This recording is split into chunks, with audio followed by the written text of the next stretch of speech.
Je vais donner un exemple donc, que je peux illustrer. Ça varie d'une personne à une autre. Ça varie d'une personne à une autre. Pourquoi c'est là? Parce que nous n'avons pas tous la même personnalité. Il y a des personnes anxieuses, il y a des personnes nerveuses, il y a des personnes consciencieuses, il y a autant d'autres personnes, des personnes agréables, des personnes trop émotionnelles. Voilà pourquoi, à toutes ces sortes de personnalités, que nous pouvons regrouper en deux parties ou en deux étapes, nous avons les personnalités ouvertes et les personnalités intraverties, donc les extras et les intras. Donc si on peut les regrouper dans les deux sens, eh bien, lorsque la personne, par exemple, je peux donner l'exemple pour vous. Il suffit que votre chef du travail hurle sur vous. Pour vous, c'est une humiliation. Et ça peut vous pousser à autant de réflexion pour arriver à comprendre pourquoi il a hurlé sur moi. Il peut avoir lancé un autre mot sur vous. Mais une autre personne qui n'a pas la prise de conscience comme la vôtre peut banaliser, peut faire laisser passer. Alors que ce qu'on lui a dit était dur. Et même vous, quand vous vous mettez à sa place, vous dites, mais écoutez, si c'était moi, à sa place, en tout cas, je ne devais pas laisser ça. Pourquoi il est arrivé à parler ainsi?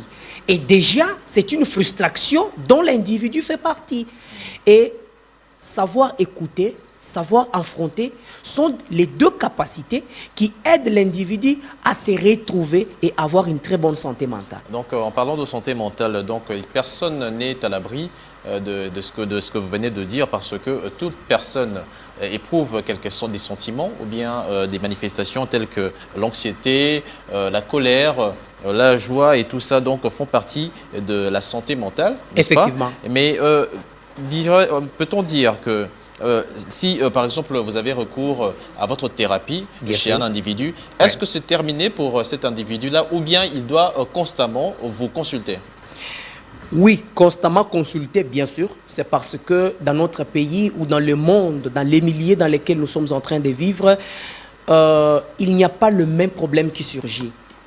Nous sommes objets ou victimes de plusieurs actions au milieu ou là dans le milieu professionnel qui peut nous mettre hors de nous-mêmes, qui peut nous mettre hors de notre sommet. Je vais donner un exemple d'une personne qui y a eu évaluation ou on annonce l'évaluation. Eh bien, la personne ne supporte pas. Elle se pose autant de questions.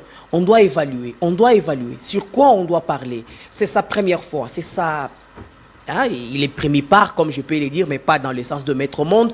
Premier part parce que c'est sa première fois de passer à l'évaluation. Eh bien, il se pose autant de questions. Et à ces questions, comment trouver des réponses? Et la personne peut sortir, par exemple, de boutons. La personne peut avoir des migraines, peut avoir mal à la tête. Eh bien, peut faire des fièvres, des très fortes fièvres. Et là, on peut aller recourir aux antipsycholeptiques qui peuvent, ce ne sont que des produits, monsieur le journaliste, comme je l'ai dit, eh bien, qui peuvent subvenir à ses besoins. Mais or, il a attaqué les symptômes, mais il n'a pas attaqué la cause.